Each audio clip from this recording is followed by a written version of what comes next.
ओम शांति। आज प्यारे मीठे बाबा की मुरली मंथन की डेट है 19 जुलाई 2025। तो आज मीठे बाबा अपने बच्चों से कह रहे हैं, सदैव खुशी में रहो कि हमें कौन पढ़ाता है, तो यह भी मन मना भव है। तुम्हें खुशी है कि कल हम पत्थर बुद्धि थे, आज पारस बुद्धि बने हैं। तो बाबा कह रहे हैं हमें सदैव खुशी में रहो कि हमें कौन पढ़ाता है। कौन पढ़ाता है हमें? लिखेंगे तो सभी कमेंट में। स्वयं शिव भगवान बोले बाबा हमें पढ़ाते हैं।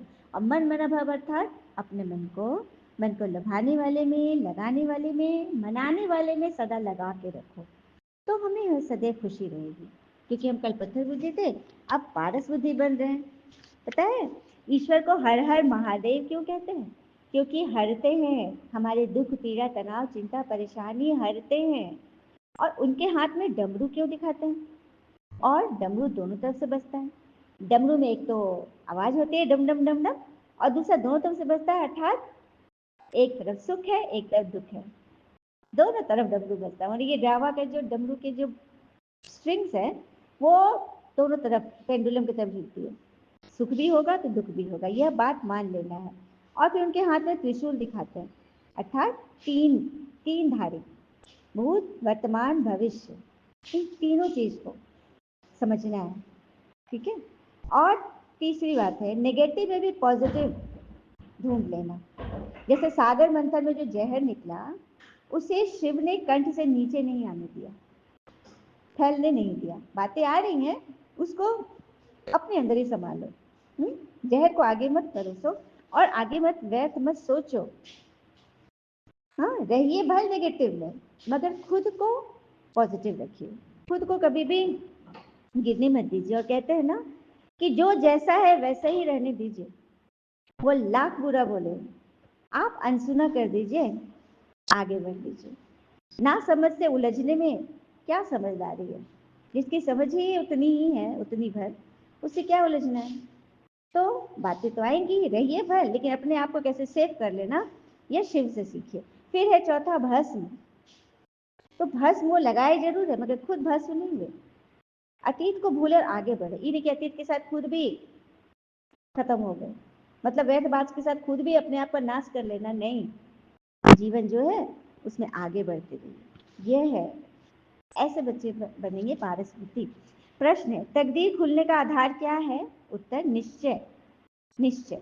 अगर तकदीर खुलने में देरी होती है तो लंगड़ाते रहेंगे। लंगड़ाता पता है किस चीज से लंगड़ाते हैं? ये शरीर का, पैर का लंगड़ाना नहीं है, ये दिमाग का लंगड़ाना है, बुद्धि का लंगड़ाना है, संस्कार का लंगड़ाना है। इसे तकदीर खुलने में देरी हो रही है, बार बार गिरते रहते हैं। निश्चय बुद्धि नहीं है, बार बार बेकायदे बात, बेकायदे फालतू व्यर्थ संकल्प। निश्चय बुद्धि अच्छी रीति पढ़कर गैलप करते रहेंगे। कोई भी बात में संशय होगा ना तो पीछे रह जाएंगे, समझेंगे कि हम बहुत आगे बढ़ रहे हैं, लेकिन आप बहुत ही पीछे हो। जो निश्चय बुद्धि पर अपनी बुद्धि को बाबा की तरफ दौड़ाएंगे वो सतो प्रधान बन जाएंगे।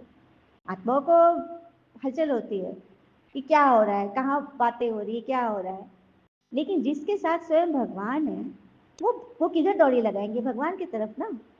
कल भी बाबा ने बोला था चार्ट पे पूरा ध्यान रखो, तो चार्ट पे ध्यान रखना है, खान पान पे ध्यान रखना है, और ट्रैफिक कंट्रोल ऐप जो आपने डाउनलोड किया है, लेकिन उसमें योग नहीं लगता, घंटे घंटे में भी म्यूजिक बजा, उस समय भी बाबा से वो याद कीजिए। तो हर एक सेकंड, हर एक घंटे आप ईश्वर से कनेक्शन में, तो बुद्धि और बातें व्यर्थ आएगी तो फट से बुद्धि भागो बाबा के पास, बाबा ही कंट्रोल कर देंगे। किसी इंसान में वो ताकत नहीं है कि वो आपकी बुद्धि को, पत्थर बुद्धि को पारस बुद्धि बना दे, किसी इंसान में नहीं है। क्योंकि भाई भाई का कल्याण कर ही नहीं सकता, यह काम तो सिर्फ परमात्मा ही कर सकते हैं। तो उनके पास भागिए, बाबा की तरफ दौड़िए। ओम शांति। स्टूडेंट जो स्कूल में पढ़ते हैं तो उनको ये मालूम रहता है कि हमको पढ़कर क्या बनने का है। मीठे मीठे रूहानी बच्चों की बुद्धि में आना चाहिए कि हम सत्युग पारसपुरी के मालिक बनते हैं। इस देह के संबंध आदि सब छोड़ने हैं। हाँ, देह का संबंध पता है किनसे? विकारों से। ये संबंधी रिश्तेदारों की बात नहीं हो रही है। विकार, काम, क्रोध, लोभ, मोह, अहंकार, ईर्ष्या, आलस, राग, द्वेष, भय, अलबेलापन, डर, ये सब क्या है? यही तो है देह का संबंध, देह का नाता। इनसे छूटना है। जब तक नहीं छूटेंगे ना, व्यर्थ की बातों में फंसते चले जाएंगे। और कहते हैं ना, प्रशंसा और पद से मनुष्य को ना खींचा जा सकता है, प्रशंसा और पद से खींचा जा सकता है।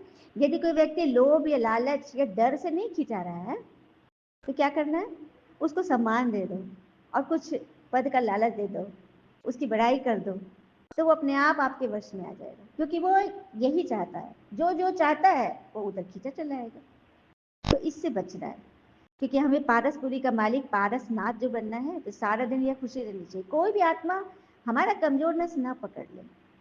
ये बात बाबा बताते हैं। पारसपुरी किसको कहा जाता है, वहां मकान आदि सब सोने चांदी के होते हैं, यहाँ तो पत्थर और ईंटों का मकान है। अब फिर तुम पत्थर बुद्धि से पारस बुद्धि बनते हो, पत्थर बुद्धि को पारस बुद्धि जब पारसनाथ बनाने वाला बाबा आए तब तो बनोगे ना।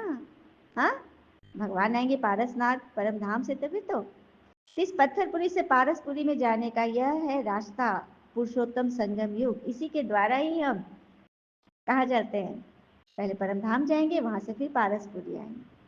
कल पत्थर बुद्धि थे, आज पारस बुद्धि बन रहे हो संगम पर। कल कल अर्थात द्वापर कलयुग में पत्थर बुद्धि बन गए थे, अब पारस बुद्धि बन रहे हैं इस संगम पर भगवान के द्वारा। यह बात सदैव बुद्धि में रहे तो भी मन मना भाव है। स्कूल में टीचर आते हैं ना पढ़ाने के लिए, स्टूडेंट को दिल में रहता है भी टीचर आया कि आया, और सिर्फ तुम बच्चों को है ना कि हमारी आत्मा का टीचर आया है। लेकिन विनाश काले जो प्रीत बुद्धि रखेंगे वो पारस बुद्धि बनेंगे, और जो विनाश काले भगवान के आने पर जो विपरीत बुद्धि रखेंगे, विपरीत बातों की तरफ ही जाएंगे, विपरीत बुद्धि ही फंसाएंगे, उल्टे सीधे बोल बोलेंगे, तो वो तो बन जाएंगे पत्थर बुद्धि के, पत्थर बुद्धि ही रहेंगे। तो निश्चय बुद्धि बनो। सब कहते हैं शिव भगवान हुआ, शिव ही सभी के पिता हैं, श्री कृष्ण को तो कोई बाबा नहीं कहते, कहते हैं क्या श्री कृष्ण बाबा, राम जी बाबा, नहीं ना। तो बाबा अर्थात पिता, तो शिव ही हमारे पिता है, इसे मूंझने की तो कोई बात ही नहीं है। और तकदीर नहीं खुल रही है क्योंकि लंगड़ा रहे हो, मन वचन से गिर रहे हो, सोच से। कम पढ़ने वाले को कहा जाता है लंगड़े बच्चे, और हमें लंगड़ा बच्चा नहीं बनना है। हाँ, संशय बुद्धि नहीं बनना है, व्यर्थ बातों में बिल्कुल ही नहीं पढ़ना है, और अपने आप को समझना है।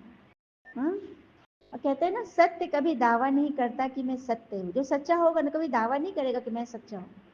झूठ हमेशा दावा करता है कि मैं सत्य हूँ, झूठ झूठ ही हल्ला हंगामा करता है, सत्य को हल्ला हंगामा करने की दरकार, सत्य स्वतः प्रमाणित है, स्वतः प्रमाणित, क्योंकि इसे चलाने वाले स्वयं भगवान है। बस इस पर समझना है, फिर आगे आप बाबा कह रहे हैं कि नया राज तो सत्य में लक्ष्मी नारायण का ही होगा ना। तुम जा रहे हो नई दुनिया में, तो नया राज तो उन्हीं का होगा। मनुष्य तो ये भूल ही गए कि ड्रामा कैसे शुरू होता है, कौन कौन मुख्य एक्टर्स हैं, ये जानना चाहिए ना। एक्टर्स तो बहुत है, इससे मुख्य एक्टर्स को तुम जानते हो, तुम भी मुख्य एक्टर्स बन रहे हो, सबसे मुख्य पार्ट तुम बजा रहे हो। तुम रूहानी सोशल वर्कर्स हो, बाकी सब सोशल वर्कर्स है जिस्मानी। तुम रूहों को समझाते हो, क्योंकि पढ़ती तो रूह है, आत्मा पढ़ती है ना। हाँ, मनुष्य समझते हैं कि शरीर पढ़ रहा है, लेकिन यहाँ तो आत्मा पढ़ रही है। अब पढ़ाने वाला कौन है, स्वयं परमात्मा, आत्माओं का पिता। मुख्य बात है देह अभिमान में नहीं आओ। देह अभिमान में आना, मैं ये हूँ, मैं वो हूँ, मैं इतना हूँ, मैं उतना हूँ, मेरे साथ ऐसा हुआ, किसने ये नहीं दिया, किसने वो नहीं किया, किसने ये नहीं लिया।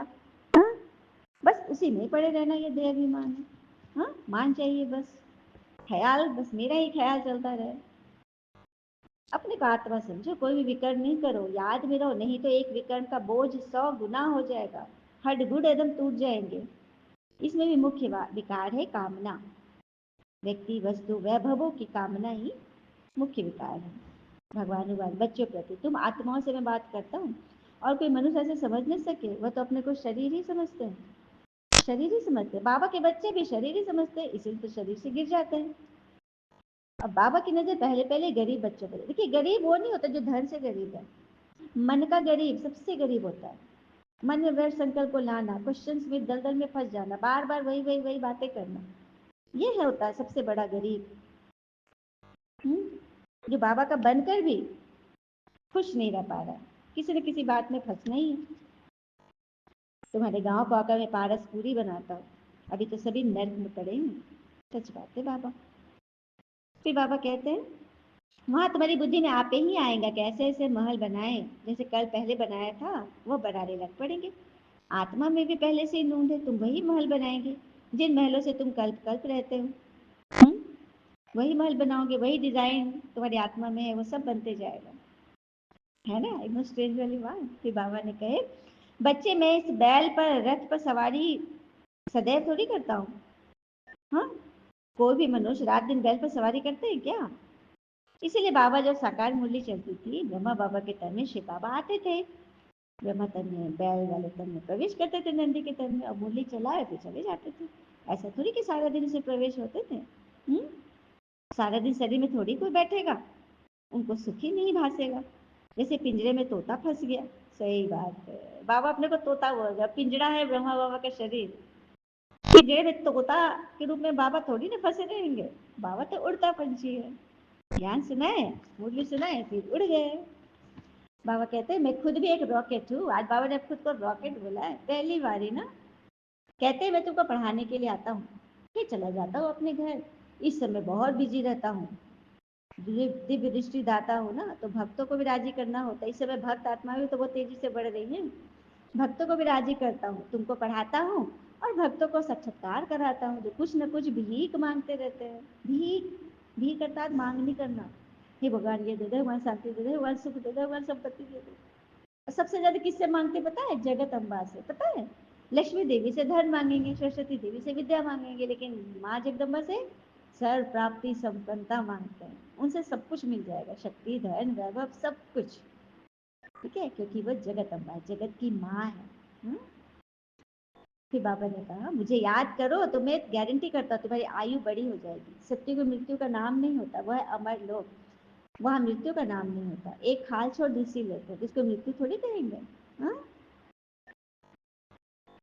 तुम बच्चों के लिए एक ही खुशी बहुत है, भगवान आकर पढ़ाते हैं। ये खुशी बहुत है। हाँ, भगवान स्वर्ग की रजाई स्थापन करते, तुम उनके बच्चे हो, तो फिर हम नरक में क्यों रहे? हाँ, भगवान का बनकर भी अगर जीवन के सत्य को नहीं जाने तो क्या जाने। आइए एक प्रसंग सुन लेते हैं। उत्तर भारत के एक छोटे से गांव में अर्जुन नाम का एक युवा रहता था। नाम तो उसका वीर पांडव के जैसा था, लेकिन भीतर से वो बहुत कमजोर और असमंजस में डूबा इंसान था। उसके पिता नहीं थे। माँ ने सिलाई करके उसे पढ़ाया लिखाया। गांव के स्कूल में वो पढ़ा लिखा, लेकिन जब रोजगार और जीवन के निर्णय का समय आया तो उसके मन में डर बैठ गया। हर दिन वो सुबह खेत के मेड़ पर बैठता और सोचता, क्या मैं कुछ कर भी पाऊंगा? दुनिया इतनी तेज है, लोग चालाक है, मेरे पास पैसे नहीं, कोई जुगाड़ नहीं। हर शाम घर लौटते हुए उसका मन और बोझिल हो जाता था। माँ कहती, बेटा हिम्मत से चल, भगवान पर भरोसा रख। पर अर्जुन को भगवान भरोसा खुद पर भी नहीं था। एक दिन गांव में एक साधु आए। वे वृद्ध थे, शांत थे, और उनका चेहरा अजीब से रोशनी से भरा था। उन्होंने गांव के चौपाल पर बैठकर भगवत गीता का पाठ शुरू किया।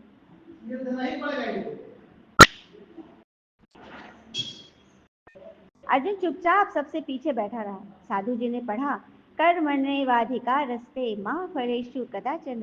अर्थात तेरा अधिकार सिर्फ कर्म करने में है, फल पर नहीं। अर्जुन चौंका। उसे पहली बार किसी वाक्य ने भीतर से हिला दिया। वह सोचने लगा, मैं तो अब तक सिर्फ फल की चिंता कर रहा था। ये नौकरी मिलेगी या नहीं मिलेगी, पैसा आएगा या नहीं, लोग क्या कहेंगे। मैंने कर्म ही नहीं कहा किया। अगले दिन से वह रोज चौपाल आता और गीता के उपदेश सुनता। एक दिन साधु जी ने कहा, गीता कोई किताब नहीं, ये जीवन के नेत्र अर्थात आंख है। अगर समझ में आ जाए तो डर, शंका, मोह सब खत्म हो जाते हैं। उस रात अर्जुन ने पहली बार अपने जीवन का निर्णय खुद लिया। उसने एक पुराना कंप्यूटर दुरुस्त किया जो उसे एक मास्टर जी ने कभी दे दिया था। इंटरनेट की मदद से डिजिटल दुनिया के बारे में पढ़ना शुरू किया। माँ ने कुछ पैसे जोड़े और उसने एक ऑनलाइन कोर्स के लिए उसमें जमा किया। अर्जुन ने कोई सोचकर नहीं किया कि सफलता मिलेगी या नहीं, बस खुद से एक वादा किया, अब मैं कर्म करूंगा, फल की चिंता नहीं करूंगा। समय लगा दो, समय लगा, पर 2 साल बाद अर्जुन वही युवक था जो अब गांव के बच्चों को डिजिटल शिक्षा दे रहा था, फ्रीलांस काम करता था, और सबसे बड़ी बात, हर रविवार को गांव के चौपाल पर गीता का एक श्लोक समझा कर सुनाता था। एक दिन एक लड़का उसके पास आया, बोला, भैया मुझसे कुछ नहीं होता, मैं बहुत कमजोर हूँ। अर्जुन मुस्कुराया और बोला, तू जानता है गीता में क्या कहा गया है? न ही कश्चित क्षणमपि जातु तिष्ठ तिष्ठ कर्मकृत। कोई भी व्यक्ति एक क्षण के लिए बिना कर्म के नहीं रह सकता। तू कर्म कर, बाकी भगवान पे छोड़ दे। लड़के की आंखों में आशा की चमक आ गई। अर्जुन ने फिर कहा, मुझे देख, मैं भी डरा हुआ अर्जुन था, लेकिन गीता ने मुझे अर्जुन से वीर अर्जुन बना दिया है। गीता का उपदेश सिर्फ युद्ध के मैदान के लिए नहीं है, ये जीवन की हर लड़ाई में मार्ग दिखाने वाली रोशनी है। अर्जुन की तरह हर युवा के जीवन में एक युद्ध होता है, डर का, मोह का, असमंजस का, लेकिन जो गीता को समझ लेता है वो हार नहीं मानता। इसलिए कर्म पर ध्यान दो, फल की चिंता छोड़ दो। यही गीता का सार है और यही जीवन का सबसे बड़ा आधार है। बाबा हमें वही तो बता रहे हैं। ये मुरली ही तो वो गीता है। अच्छा, मीठे बच्चों प्रति भगवान की नमस्ते, हम बच्चों के लिए प्यारे बाबा को नमस्ते। धारणा के लिए मुख्य सार पहले पॉइंट, इसी डबल खुशी में रहना है कि अब मुसाफिरी पूरी हुई। पहले हम अपने घर शांति धाम जाएंगे, फिर अपनी राजधानी में आएंगे। दूसरा, सिर पर जो जन्म जन्मांतर के पापों का बोझा है उसे भस्म करना है। देह विमान में आकर कोई भी विकल्प नहीं करना है। वरदान है, श्रेष्ठ संकल्पों के सहयोग द्वारा सर्व में शक्ति भरने वाले शक्तिशाली आत्मा भव। श्रेष्ठ संकल्पों के सहयोग द्वारा सर्व में शक्ति भरने वाले शक्तिशाली आत्मा बनते। तो सदा शक्तिशाली भव का वरदान प्राप्त कर सर्व आत्माओं में श्रेष्ठ संकल्पों द्वारा बल भरने की सेवा करो। जैसे आजकल सूर्य की शक्ति जमा करके कई कार्य सफल करते हैं, ऐसे श्रेष्ठ संकल्पों की शक्ति इतनी जमा हो जो औरों के संकल्पों में बल भर दो। यह संकल्प इंजेक्शन का काम करते हैं, इससे अंदर वृत्ति में शक्ति आ जाती है। तो अब श्रेष्ठ भावना व श्रेष्ठ संकल्प से परिवर्तन करना इस सेवा की आवश्यकता है। स्लोगन है, मास्टर दुख हरता बन, दुख को भी रूहानी सुख में परिवर्तन करना यही आपका श्रेष्ठ कर्तव्य है। मास्टर दुख हरता बन, सभी को सुख बांटना, यही तो है हमारा श्रेष्ठ कर्तव्य। कहते हैं ना, बारिश इसलिए नहीं होती ताकि जिन पौधों को पानी नहीं देगा वे जीवित रह सके। बारिश इसलिए होती है ताकि जिन पौधों को कोई पानी नहीं देता उनको भी पानी मिल जाए। तो ये है ईश्वर की अवधारणाएं। तो ईश्वर हमारे पर ये मुरली के ज्ञान रत्नों की जो बारिश कर रहे हैं, जिन पौधों पे कोई पानी नहीं देता था, जिन मन को कोई ज्ञान रत्नों से नहीं भरता, वे भरे और भरपूर रहे, हरा भरा रहे। ओम शांति। शुक्रिया बाबा, शुक्रिया बाबा के प्यारे प्यारे बच्चे। आप सबका जीवन सदैव सुख शांति समृद्धि सफलता संतुष्टता सदा भरपूर रहे और भरपूर करे। ओम शांति बाबा, ओम शांति।